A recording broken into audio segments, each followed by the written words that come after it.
des victimes de Fouriani qu'a débuté le match. Une poignée de supporters fidèles au club n'ont pas hésité à venir déployer leur drapeau, une manière de conjurer le sort et de rendre hommage aux absents. J'ai déjà tombé la tribune, j'ai presque loupé aucun match de cette saison. Donc je pense que j'en louperai presque aucun. On va essayer de faire comme avant.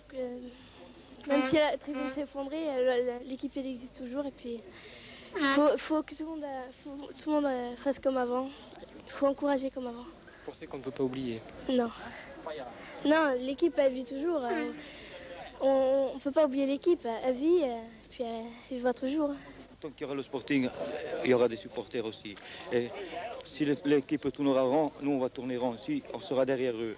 Nous serons, comme nous ont dit les joueurs, nous ferons les 14e joueurs. Ce sera tous les supporters. Et tous les supporters, je veux dire, les disparus aussi, car on les a toujours dans le cœur.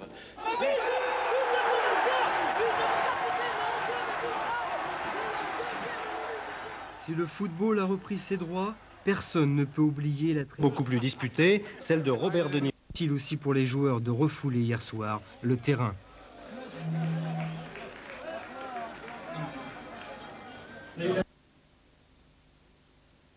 C'est pas possible que ça parte. Mais je veux dire que du moment où l'on joue, ça permet d'oublier ces moments atroces qu'on a vécu. Je crois que ça permet à nous de les oublier et aux gens qui étaient là ce soir. Et je tiens quand même à le remercier parce que c'est chapeau de faire ça.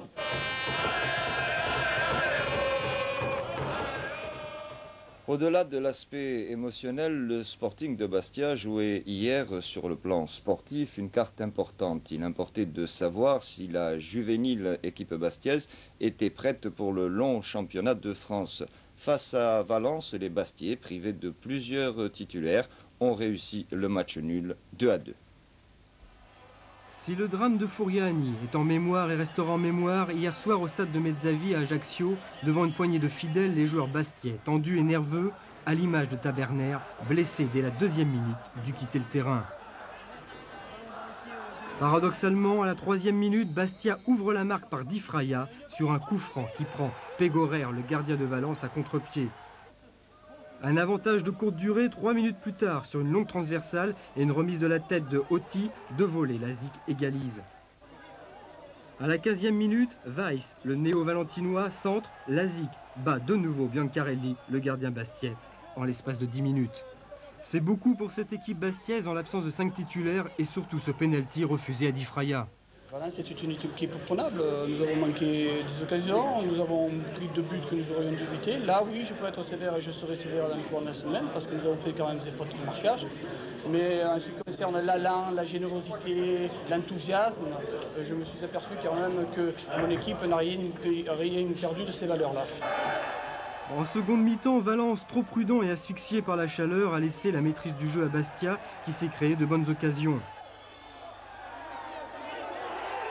L'égalisation bien méritée arrive à la 60e minute par le jeune Camadini. Score inchangé, l'équipe bastiaise, fébrile, a sauvé l'essentiel devant Valence, l'équipe néophyte du groupe. On a fait le nécessaire en seconde mi-temps pour égaliser, on l'a fait, je crois que dans l'ensemble, on mérite vraiment ce match nul et même une victoire.